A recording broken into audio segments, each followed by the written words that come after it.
most people hear hypnotherapy, they think, stage shows and swinging watches, maybe somebody clucking like a chicken. But what if it's actually one of the most practical tools for what women are struggling with in midlife? As our hormones shift, brains literally rewire, and some things get way better, like speaking our truth finally, but some things, well, they're not so welcome and they get much louder. And that's coming from the subconscious mind. So today, we're diving into a conversation most women have never heard, but deeply need. By the end of this episode, you'll have a whole new appreciation for what hypnotherapy can accomplish, along with clear guidelines of how to access this innovative therapy. Welcome to episode 56 of the Midlife Reset podcast. I'm your host, Cheryl Gordon. I'm a yoga therapist and mindfulness coach and founder of the She Mindfulness program.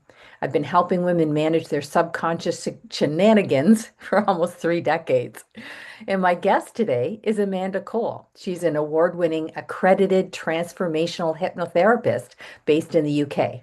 She specializes in guiding heart-led women to reclaim their inner confidence, trust, their joy, and feel truly enough. Well, thank you so much for coming on today, Amanda. I'm just really intrigued by your work. So tell me, how did you get into this? Yeah, so hypnotherapy, it's been a huge part of my life. So it's a bit of a long story, but I got into it about 14 years ago now. My mom unfortunately passed away, and I was Oh, looking for counselling, and I was thinking about moving out of my corporate role and looked at becoming a bereavement counsellor. And actually, at that point, hypnotherapy kind of found me. I didn't know that much around it at that time, but I could see how powerful it was, how beneficial it was for a much deeper look into your well-being, and yeah, basically how it can really change your life by tapping into your subconscious instead of just your conscious mind. which we know large part of my work is really understanding more what I call the habit brain, but I'm talking about the Mm. subconscious mind. So, how did hypnotherapy help you through your grief journey? Yeah, I think it allowed me to really tap into the memories, much more so, remembering things that I don't know, I guess my adult brain had maybe put aside or forgotten in some ways. There was a lovely session that we did around being able to kind of have that last conversation that I didn't get to have, and being able to do that within hypnosis. Your subconscious mind doesn't know the difference between what's happening in reality and what's happening in your mind. So, as far as my subconscious was concerned, I'd had that final wonderful conversation that I didn't get to have in real life. And it gave me a real sense of comfort. And yeah, just being able to move through the entire grief process feeling like I'd said everything that I needed to say. Yeah, I think it was that probably more so. So what an interesting application of hypnotherapy is to use it as part of your grief journey, because so many of Mm. us didn't get a chance to say that last goodbye. Yeah. So Yeah. that's really okay. So I'm really intrigued, and I want to talk, Amanda, a little bit more about the science behind hypnotherapy, because I mean, we all have that image of the schmarmy guy in Las Vegas, dingling something in front of someone, getting them to bark like a chicken or something. So that's not in any way what clinical hypnotherapy is all about, right? No, not at all. So that's very much stage hypnosis. Yeah. Um, yeah, I mean, there's ways and means around that, and obviously they're picking out people that are highly susceptible. Whereas hypnotherapy, the emphasis is very much on the therapy. It is a form of talk therapy, same as psychotherapy, counseling, and but really we're the tool of hypnotherapy is being able to tap into the subconscious mind. So it's having those tools and techniques available to be able to allow us to move into much slower brain waves, much slower relaxed state, and that way we can then tap into the subconscious and make those either powerful or gentle, depending on the client, suggestions that are needed to be able to, yeah, make the changes that they want to make, whether that's surface level conditions. So, I've worked with people who are having difficulty around sleep, around anxiety, I've just worked with somebody who was having nausea related to anxiety. So there's so many different topics. But for me, it's around digging that little bit deeper, and that's where the therapy work comes in as well. You know, what's really happening underneath? What are the underlying causes, root causes that we really need to tackle for then the surface level issues to then be resolved? Right.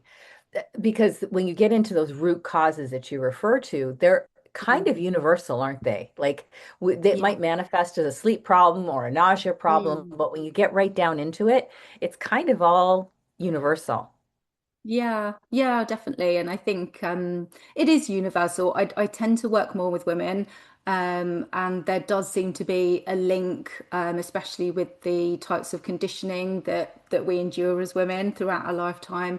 Ah. And there is a real sense of not feeling enough, a real lack of self-worth as an underpinning in Mhm. a lot of the work that I do with women. So it's really interesting, and midlife especially. And obviously, I know that yeah, you work with women going through menopause, and I think it's a really interesting transitional phase that our brains go through, and it's not talked about enough. It's really interesting that so many women are seeking support within that time of their lives, and actually not enough is talked about around the subconscious and the shifts that happen during that time. So yeah. The brain chemistry that changes. Mm.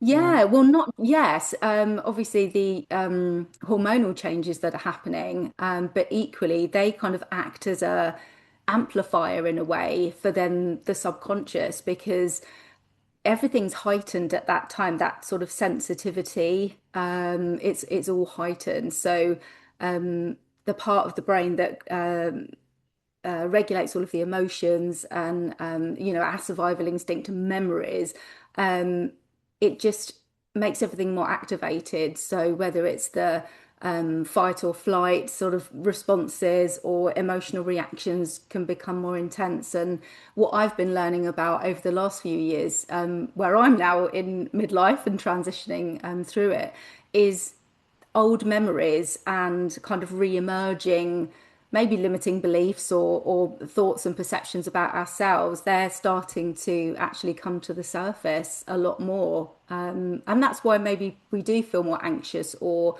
overwhelmed, or having those intrusive thoughts and having those periods of self-doubt and sort of maybe even a lack of confidence and feeling like that. And yeah, it's been interesting to learn about how the veil between the subconscious and conscious actually becomes thinner. It starts thinning. So all of those beliefs or past experiences, you know, and conditioning that's always been there, that suddenly becomes more active. It rises to the surface. So yeah, it's super interesting.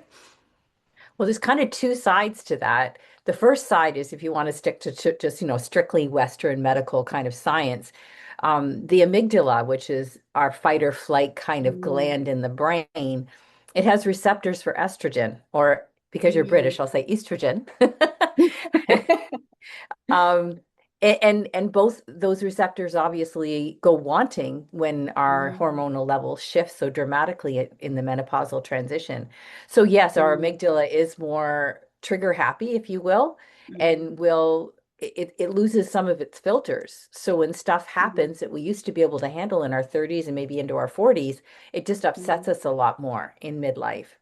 But also, Yeah. I think it's really interesting to kind of get a bit woo-woo in this conversation, Amanda. I hope you'll indulge me because I do come from a yoga background. There's some woo-woo there. But it's Love it. also Love the word. because as we age, we're moving closer to our ultimate transition from being Mm. embodied to something else.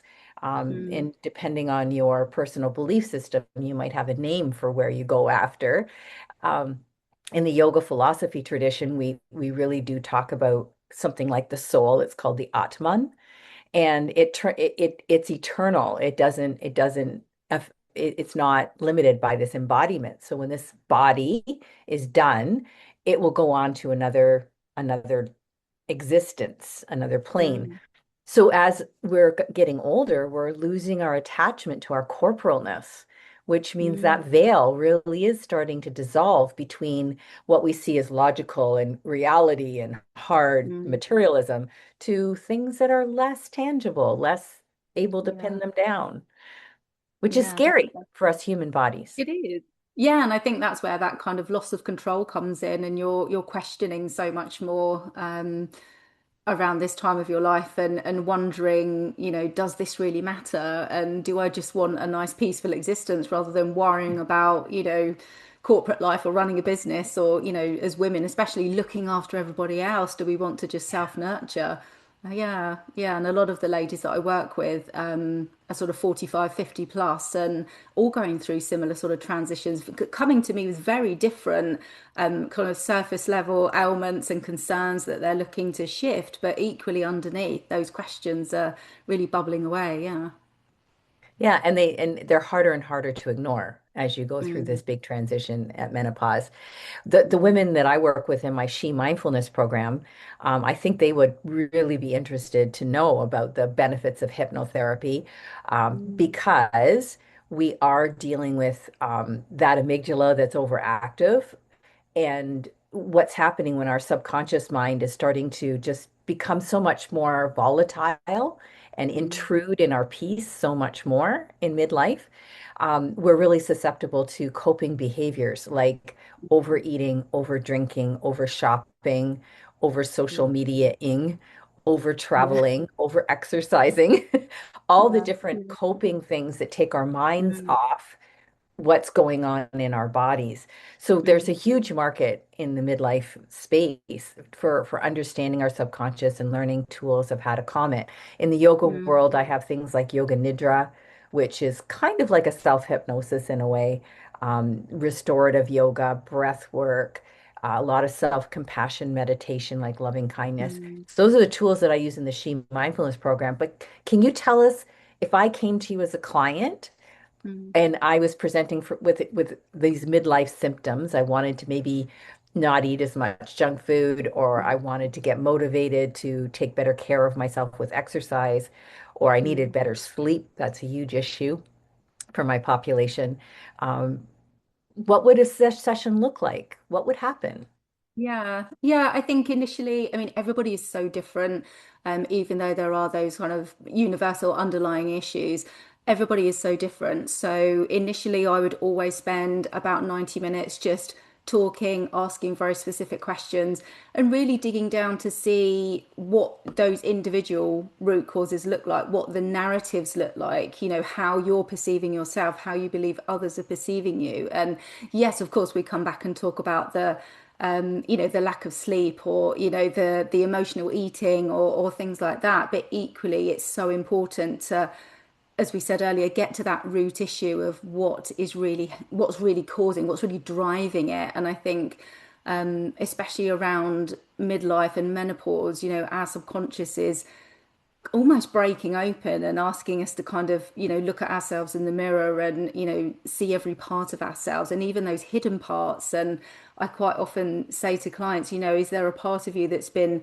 hidden or silenced, or you've been avoiding for such a long time? Because it's that's trying to come to the surface. And maybe it has manifested as, a lack of sleep, or has manifested as, overeating, emotional eating, or, spending too much money, or whatever it may be. But there's always that root cause that we need to find. So hopefully within those 90 minutes, and that particular kind of conscious questioning that I would go through, that would really be the first point, and bringing that awareness to the surface before we then embark on the hypnosis that we would then work through over around 6 weeks, something like that. But again, everybody's different. So Right. So in the actual hypnosis, the person would be brought mm. into a relaxed state of mind, Yeah, yeah, and definitely. So there's you would probably use like a guided script or some breath work yeah. too for that. Yeah, Yeah. so there's various techniques. Ordinarily, I could use an eye fixation. We do things like that. Progressive muscle relaxation, and then we call it a deepener as well. So you'd be walking towards or into something, down a flight of steps, something like that, and you do the count in from 10 to 1. And I would say that takes anything between 15 and 20 minutes, something like that. And then I do a lot of visual. I mean, every hypnotherapist is different and we can use different techniques. But for me, I use a lot of solution focused and a lot of imagery, detailed imagery, and metaphors. The subconscious loves a metaphor, doesn't like anything too literal, doesn't like just being given a very literal instruction, loves a metaphor. So I love creative writing. So actually, it's wonderful to be able to create my own scripts and write individually for the clients and the various yeah, imagery that would work for them.